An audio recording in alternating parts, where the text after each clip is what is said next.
This week, we build on the material that we examined in Module 4A to continue our discussion of development and economic globalization. Specifically, we spoke more about modernization theory, which is a theoretical perspective that explores the process a nation goes through as it transitions from a traditional society to a modern society. This process involves not only industrialization, but also an increase in access to formal education and mass media.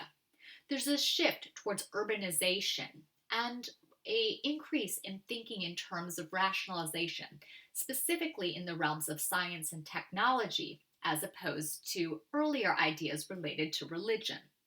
There's an increase in bureaucracy to account for new changes in the division of labor, and there's a focus on mass consumption, specifically through capitalism. We also explored the various obstacles to development from a modernization perspective. If you recall, modernization theorists argue that these issues are internal to poorer countries. Underdeveloped countries are underdeveloped because they have cultural and social systems and values and practices that prevent development from taking place. We said that this can include a number of traditional practices, including particularism, collectivism, patriarchy, and the notion of ascribed status. We also talked about some of the critiques of modernization theory, including that no country has followed the 5 stages of development outlined in the most well known theory of modernization. We also talked about how modernization theory rests on an assumption that Western civilization is technically and morally superior to more traditional societies. We talked about the ways in which modernization theory fails to account for Western colonialism and imperialism. We talked of the ways in which modernization theory focuses on the individual and therefore the loss of a community environment. And we additionally briefly discussed the ways in which modernization, especially through industrialization, impacts the environment, which often hurts the poorest people around the world. To further explore the ways in which modernization theory and neoliberalism play out in economic globalization, we looked at 3 different perspectives on the issue of migration, which is an important topic when we're talking about economic globalization and development. In the first theory, the neoclassical economic model, the argument is that differences in wages and employment conditions between countries lead to migration. It's a supply and demand for labor perspective, and it ends with a kind of equilibrium. In this particular model, governments can impact the flows of people or migration by labor market regulations and influences and creating policies both in sending and receiving nations. In contrast, we also explored the new economics model. In this model, migration decisions are not made by isolated actors or larger social structures, such as the labor market, but by units of related people, the family, and they have to do with how families divide household resources or family labor. In this model, governments can control migration or the flow of people by not only influencing labor markets, but influencing multiple markets, which play a key role in migration according to the new economics model. In this model, addressing things such as insurance policies and national income distributions can also greatly impact migration and the flow of people between countries.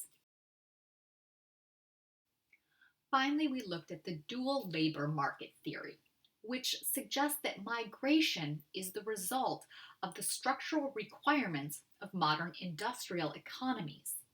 Specifically, this theory suggests that in developed nations, occupational hierarchies have split the labor force into primary and secondary positions. Because individuals in developed nations no longer want secondary labor positions, these countries are forced to bring folks from other nations over to fill this need in the labor pool.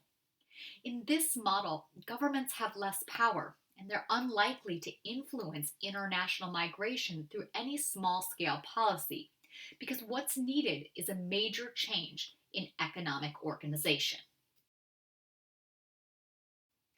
Finally, we looked at the dual labor market theory, which suggests that migration is the result of the structural requirements of modern industrial economies. Specifically, this theory suggests that in developed nations, occupational hierarchies have split the labor force into primary and secondary positions. Because individuals in developed nations no longer want secondary labor positions, these countries are forced to bring folks from other nations over to fill this need in the labor pool. In this model, governments have less power and they're unlikely to influence international migration through any small scale policy because what's needed is a major change in economic organization. The readings that you had for this week are built on and connected to the readings we had in the previous week during Module 4A. And therefore, I think it would be useful to look at all four of the readings in this module, the ones from this week and the week before, in this wrap-up video. So in Module 4A, you began with Chapter 3 of the Steger text. Steger looks at economic globalization, starting with the emergence of the Bretton Woods Conference and the creation of the International Monetary Fund and the World Bank. He continues with a discussion of the internationalization of trade and finance via free trade and the liberalization of financial transactions, exploring both benefits and risks, which of course resulted in the great financial crisis that began in 2007.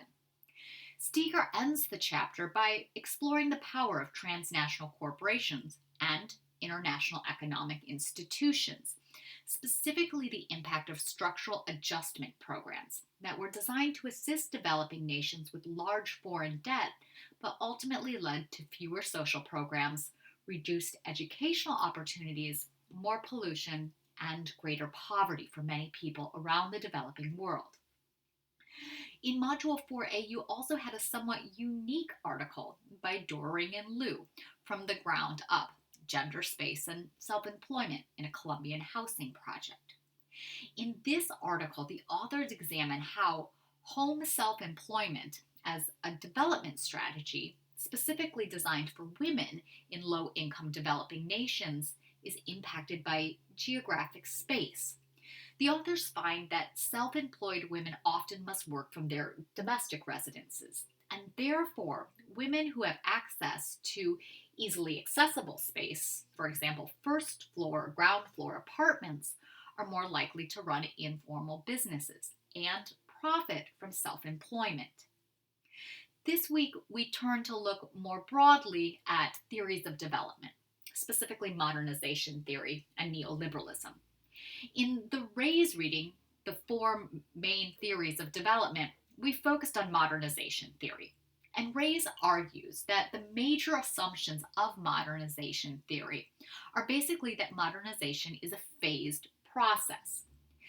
Ray's also suggests that modernization is a homogenizing process. It seeks to make countries look similar, and specifically that it's a Europeanization or Americanization process. So there's a tendency in making nations similar to make them the mirror image of European and American society. And Ray's also says that once modernization begins, it can't be stopped. The reading from Robin Hood looks at neoliberalism as a political and economic philosophy that promotes free markets and competition between individuals and businesses.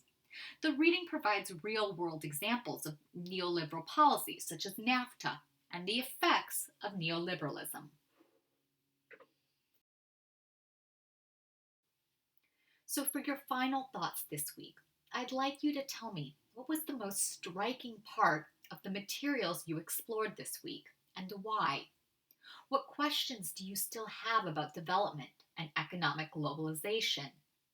I'm curious if you think that we can talk about economic development and globalization without considering the role of national and global politics, and why. I'll be using your comments to introduce our next section of the course as we transition next week and talk more about the political dimensions of development and globalization.